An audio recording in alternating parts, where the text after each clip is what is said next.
Dear students, നമ്മൾ ഇന്ന് discuss ചെയ്യുന്ന 12th സ്റ്റാൻഡേർഡ് കെമിസ്ട്രിയിലെ 7th ചാപ്റ്റർ പി ബ്ലോക്കിലെ ഫോസ്ഫറസ് എന്ന ടോപ്പിക്കാണ്.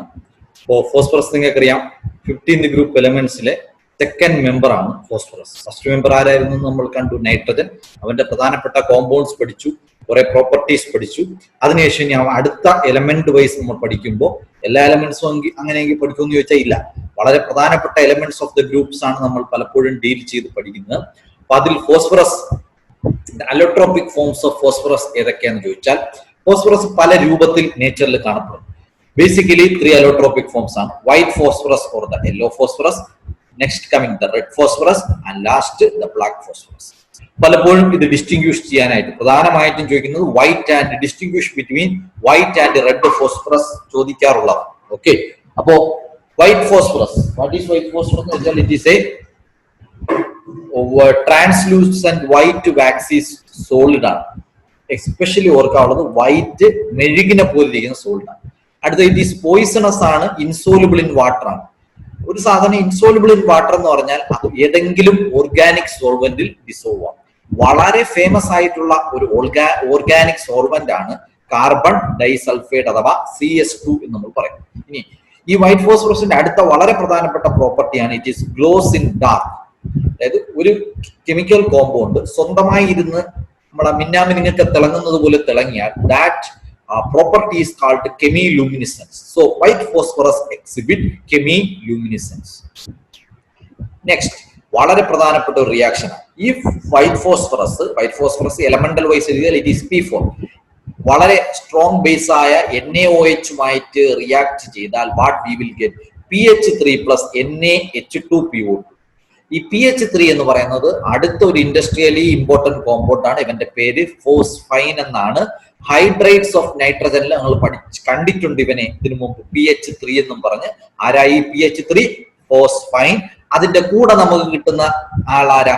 Sodium hypo phosphite, PHIT, phosphite ആണ് നമുക്ക് കിട്ടുന്നത്. ഇത് നിങ്ങളുടെ റിയാക്ഷൻ ലിസ്റ്റിലേക്ക് എഴുതി ചേർക്കേണ്ട അടുത്തൊരു റിയാക്ഷൻ ആണ്. ഏത് റിയാക്ഷൻ?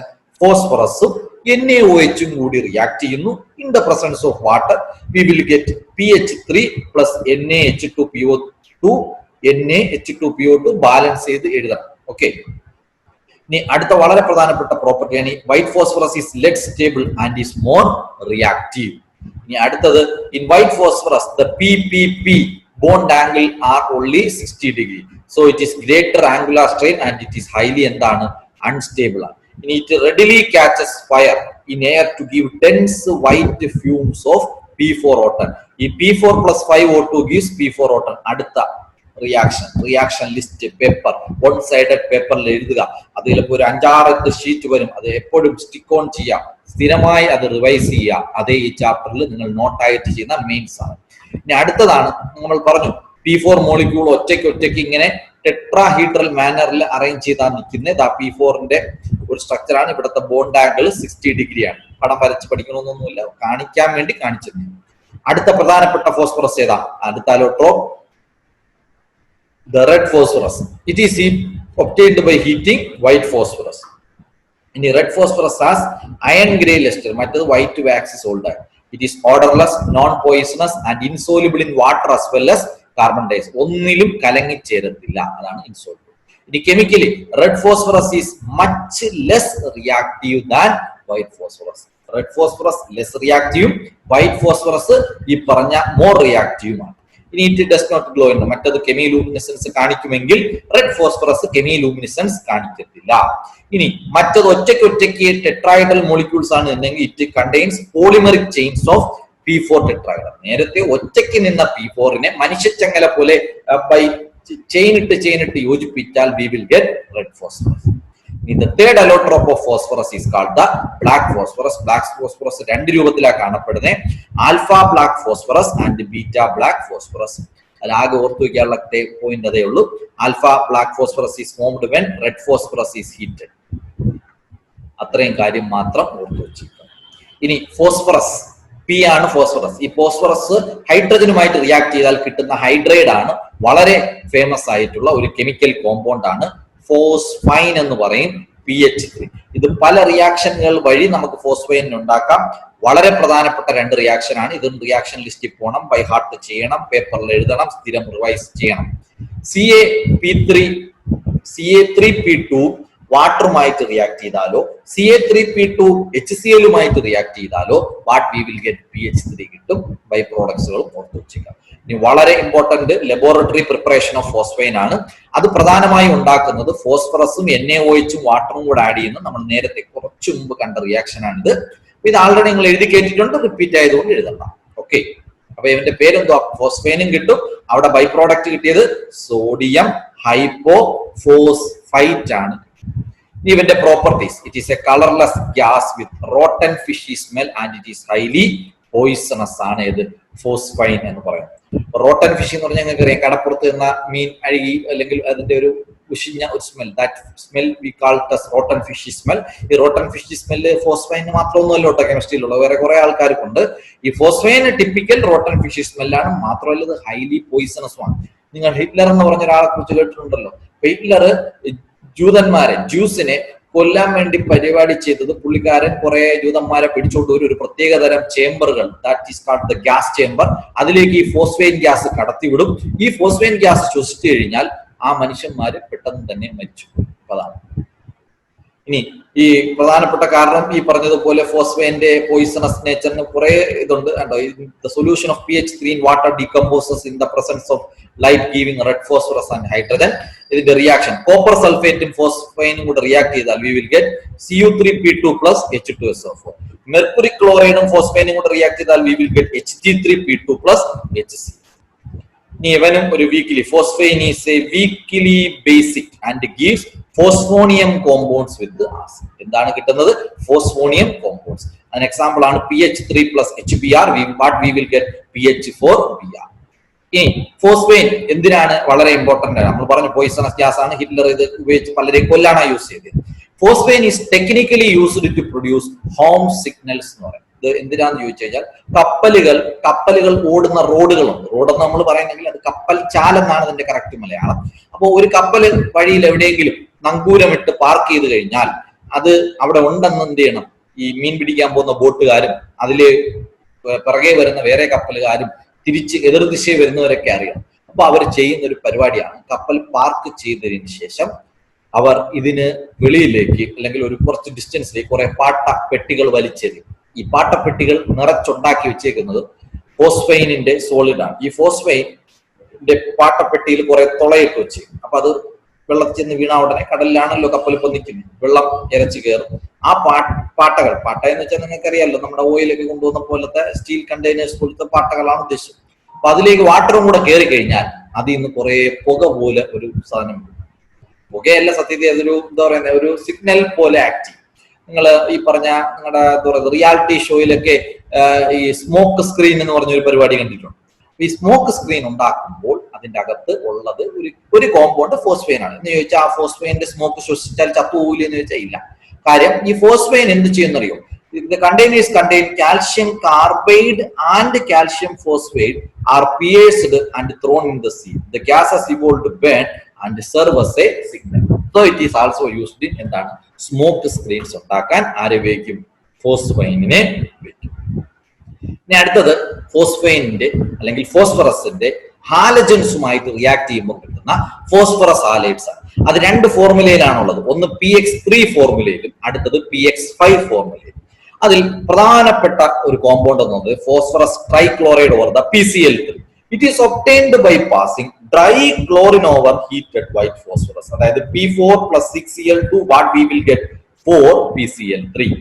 വേറെയും റിയാക്ഷൻ ഉണ്ട് കേട്ടോ. തയണൈൽ ക്ലോറൈഡ് കാണാൻ പഠിച്ചേ പറ്റൂ, ഇനിയും വരുന്ന ചാപ്റ്ററുകളിൽ പഠിക്കും. What is the formula of thionyl chloride? SOCl2. എന്തോ സാധനം? SOCl2നെ വിളിക്കുന്ന പേരാണ് തയണൈൽ ക്ലോറൈഡ്. അപ്പൊ P4 plus SOCl2 what we will get 4 molecule PCl3 plus 4 molecule SO2 plus 2 molecule S2Cl2നെ കിട്ടും. ഇതൊരു കളർലെസ് ഓയിലി ലിക്വിഡ് ആണ്. അത് വേണമെന്ന് ഓർത്ത് വെച്ചാൽ ഈ റിയാക്ഷൻ ഒക്കെ റിയാക്ഷൻ ലിസ്റ്റ് കയറ്റണം. ഏത് റിയാക്ഷൻ വരുമെന്ന് ദൈവത്തിന് പോലും അറിയത്തില്ല. പിന്നെ എക്സാം അടുപ്പിച്ച് നമുക്ക് വേണമെങ്കിൽ ഞാൻ ഷോർട്ട് ചെയ്ത് തരാം. പക്ഷെ അത് ഇപ്പോഴേ അതൊന്നും പ്രതീക്ഷിച്ചിരിക്കേണ്ട. ഇത് മൊത്തം റിയാക്ഷൻ ലിസ്റ്റ് പേപ്പറിൽ കയറണം. അത് ഒരു സൈഡ് എഴുതുന്ന പേപ്പർ ആയിരിക്കണം. ആ പേപ്പർ എവിടെയെങ്കിലും ഒട്ടിച്ചു വെച്ചിരിക്കണം. അത് കൃത്യമായി നോക്കുകയും വേണം. ഓക്കെ. ഇനി ഈ പറഞ്ഞ ഫോസ്ഫറസ് ട്രൈക്ലോറൈഡ് PCl3 വാട്ടറുമായിട്ട് റിയാക്ട് ചെയ്താൽ V will get H3PO3 plus HCl. നിങ്ങൾ ഈ ബാലൻസ് ചെയ്യുന്ന നമ്പേഴ്സ് വേണമെങ്കിൽ മറന്നു നോക്കൂ, കുഴപ്പമൊന്നുമില്ല. പക്ഷേ പ്രോഡക്റ്റ് രണ്ടും എഴുതിയേ പറ്റും. ഇനി ഓർഗാനിക് കോമ്പൗണ്ട്സ് അത് നമുക്ക് ഇവിടെ പഠിക്കേണ്ട കാര്യമില്ല. കാര്യം ഓർഗാനിക് കെമിസ്ട്രി ഉടനെ നിങ്ങൾക്ക് വീഡിയോസ് ആയിട്ട് വരും. അവിടെ നിങ്ങൾ ഇതേ റിയാക്ഷൻ പഠിക്കും. അതുകൊണ്ട് ഇത് നിങ്ങൾ ഇവിടെ പഠിച്ച് ബുദ്ധിമുട്ടണമെന്നില്ല. ഇനി ഞാൻ പറഞ്ഞു വേറൊരു പേപ്പർ നമ്മൾ ഈ ചാപ്റ്ററിനുണ്ടാകും. That list is called the structure list. അതിൽ സ്ഥിരമായി ചോദിക്കുന്ന ഒരു സാധനത്തിന്റെ സ്ട്രക്ചർ ആണ് what is the structure of PCl3. It is having a pyramidal shape. ഒരു പി, അത് കുത്തി നിൽക്കാൻ 3 കാല്, അതിന്റെ മണ്ടയിൽ ഒരു ബലൂണിന്റെ അകത്ത് 2 ഇലക്ട്രോൺ. ഈ 2 ഇലക്ട്രോൺ എന്ന് പറയുന്നത് ലോൺ പെയറാണ്. ഈ ഫോസ്ഫറസ് PCl3യുടെ അകത്തുള്ള ഫോസ്ഫറസിന്റെ ഹൈബ്രിഡൈസേഷൻ എന്താണ് എന്ന് ചോദിച്ചാൽ it is sp3 hybridized. Coming to the next important compound of phosphorus, that is called the phosphorus pentachloride PCl5. അത്ര ഇമ്പോർട്ടന്റ് ഇല്ല. PCl3 PCl5 രണ്ട് ഈക്വലി ഇമ്പോർട്ടന്റ് ആണ്. പറ്റുന്നത് അത്രയും പഠിച്ചു വെച്ചു. അതിൽ പ്രധാനപ്പെട്ട preparation P4 plus 10Cl2 gives 4 molecule PCl5. ഇനി അടുത്ത റിയാക്ഷൻ തയനൈഡ് ക്ലോറൈഡുമായിട്ട് ബന്ധപ്പെട്ട SOCl2 അല്ല SO2Cl2 ആയിട്ടാണ്. അത് നമുക്ക് വേണമെന്നില്ല. അടുത്ത വരുന്ന ഇതിന്റെ പ്രോപ്പർട്ടി ആണ് PCl5 is a yellowish white powder and in moist air it hydrolyzes to POCl3. and രണ്ട് reaction PCl5 plus H2O we will get POCl3 plus 2 molecule HCl. അടുത്ത POCl3 plus H2O gives H3PO4 plus 3 molecule HCl. ഇതും reaction ലിസ്റ്റിൽ പോവേണ്ടതാണ്.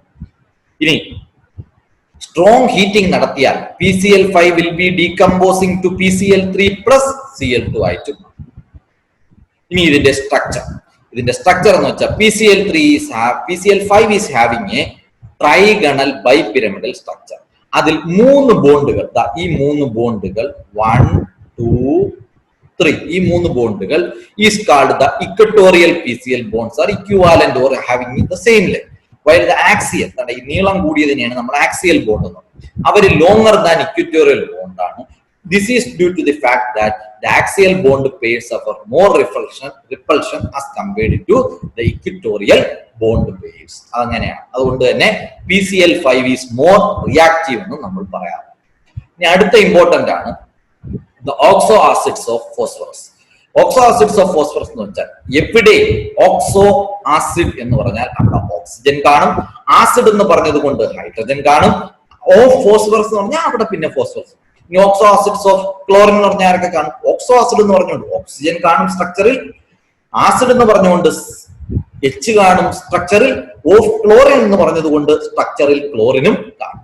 അപ്പൊ H3PO2 ആണ് ആദ്യത്തെ.